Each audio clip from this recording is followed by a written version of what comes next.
어느 날 이런 생각이 드신 적 있으십니까? 분명히 바쁘게 살고 있는데 정작 무엇을 위해 사는지 모르겠다는 느낌 말입니다. 아침에 눈을 뜨면 휴대폰부터 확인하고 뉴스를 보고 가족 단톡방에 답장을 보내고 그렇게 하루가 시작됩니다. 퇴직을 했어도 아이들이 다 자랐어도 몸은 여전히 어디선가 불려다닙니다. 그런데 이상하게도 혼자 조용히 앉아있으면 오히려 더 불안합니다. 아무것도 안 하고 있으면 뭔가 잘못된 것 같은 기분이 듭니다. 바로 이럴 때 쇼펜하우어는 이렇게 말했습니다.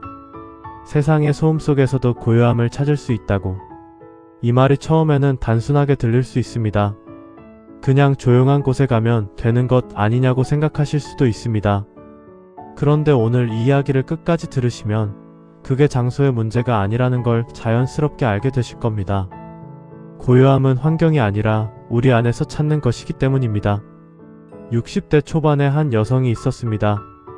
남편이 먼저 세상을 떠난 뒤 그분은 혼자 남겨진 집 안에서 조용함이 너무 두렵다고 했습니다. 그래서 매일 뭔가를 했습니다. 복지관 프로그램을 등록하고 지인 모임에 빠지지 않고 나가고 집에 오면 텔레비전을 켜두고 잠들었습니다. 텔레비전을 보는 게 아니라 그냥 소리가 필요했던 것입니다. 고요함이 찾아오면 마음이 흔들렸기 때문입니다. 이분의 행동을 이상하다고 말할 수 없습니다. 오히려 아주 자연스러운 반응입니다. 심리학에서는 이것을 회피행동이라고 설명합니다.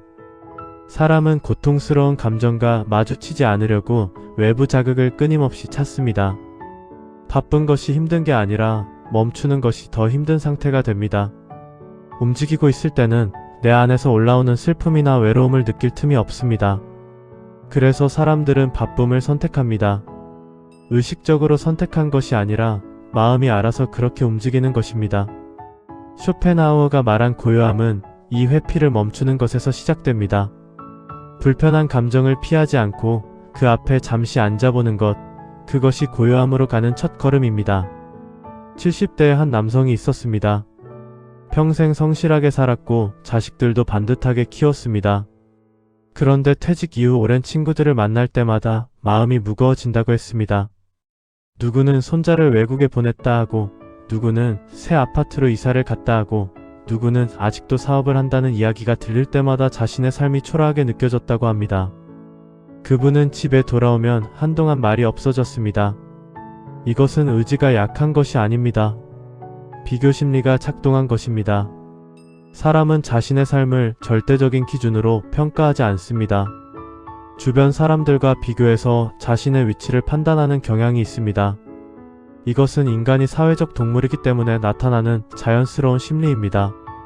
문제는 비교가 멈추지 않으면 내 삶은 항상 부족한 것처럼 보인다는 점입니다.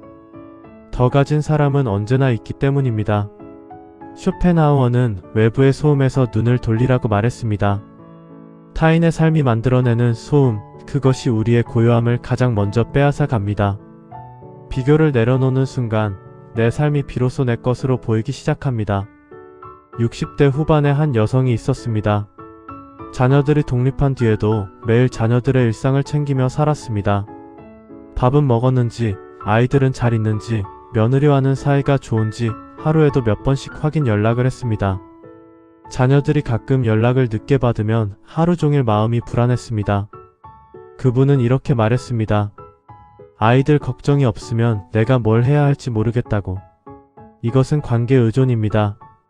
오랫동안 누군가를 돌보는 역할로 살아온 분들은 그 역할이 끝났을 때 자신이 사라진 것처럼 느끼게 됩니다.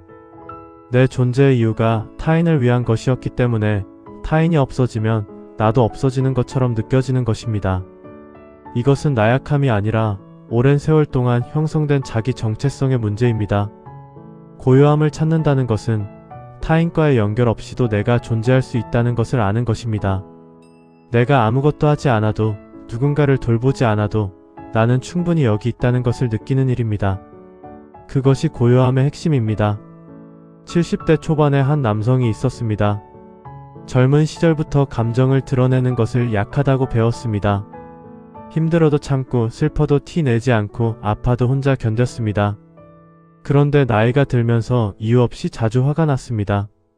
작은 일에도 짜증이 나고 가족들에게 괜히 나를 세우게 됐습니다. 스스로도 왜 이러는지 모르겠다고 했습니다. 감정 억압이 오래되면 감정은 없어지는 것이 아니라 형태를 바꿉니다. 표현되지 못한 슬픔은 분노로 나타나고 인정받지 못한 고통은 예민함으로 드러납니다. 이것은 마음이 보내는 신호입니다. 오랫동안 쌓인 것들이 어딘가로 나가야 하기 때문입니다. 그런데 많은 분들이 이 신호를 성격 문제로 오해합니다. 내가 예민해진 게 아니라 내 안에 표현되지 못한 것들이 너무 많이 쌓인 것입니다. 쇼펜하우어가 말한 고요함은 이 억눌린 것들을 꺼내보는 과정에서 생겨납니다.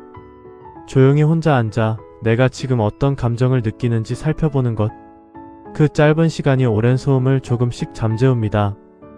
60대 중반의 한 여성이 있었습니다. 특별히 걱정할 일이 없는데도 항상 불안하다고 했습니다. 아무 일도 일어나지 않으면 오히려 무슨 일이 생기려고 이렇게 조용하지라는 생각이 들었다고 합니다. 좋은 일이 생겨도 금방 이게 오래가겠어라는 마음이 따라왔습니다. 행복한 순간을 온전히 누리지 못하는 것입니다. 이것은 불안이 습관화된 상태입니다. 오랫동안 긴장 속에서 살아온 분들은 긴장이 풀리는 것 자체를 낯설게 느낍니다.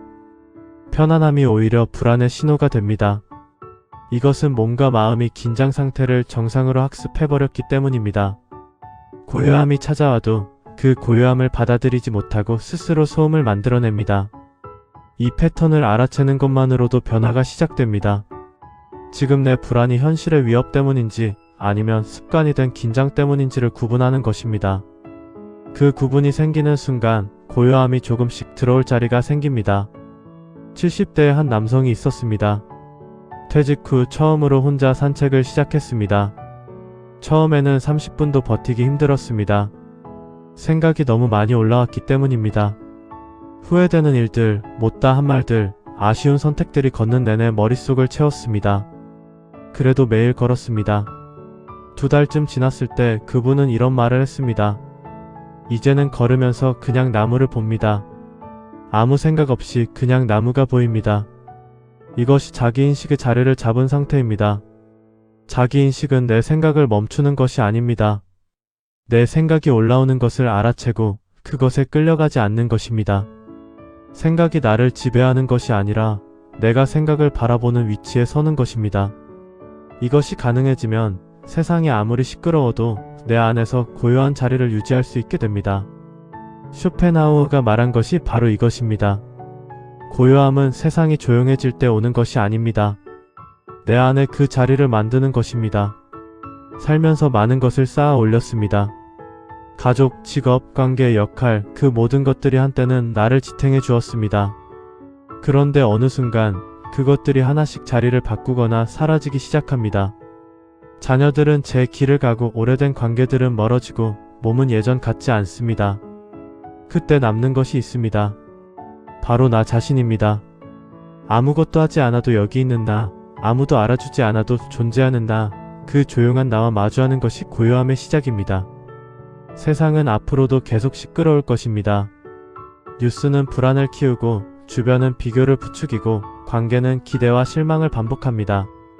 그 소음을 다 없앨 수는 없습니다. 하지만 그 소음에 휩쓸리지 않는 자리를 내 안에 만드는 것은 가능합니다. 그것이 이 나이에 우리가 해야 할 가장 조용하고 가장 중요한 일입니다. 오늘 하루 잠깐이라도 혼자 앉아 보십시오. 아무것도 하지 않아도 됩니다. 그냥 있어 보시면 됩니다. 그 시간이 쌓일 때 삶이 조금씩 달라집니다. 오늘 영상이 조금이라도 마음에 닿으셨다면 좋아요와 구독 한번 눌러주십시오. 이 이야기가 필요한 분께 닿을 수 있도록 주변에도 조용히 전해주시면 고맙겠습니다.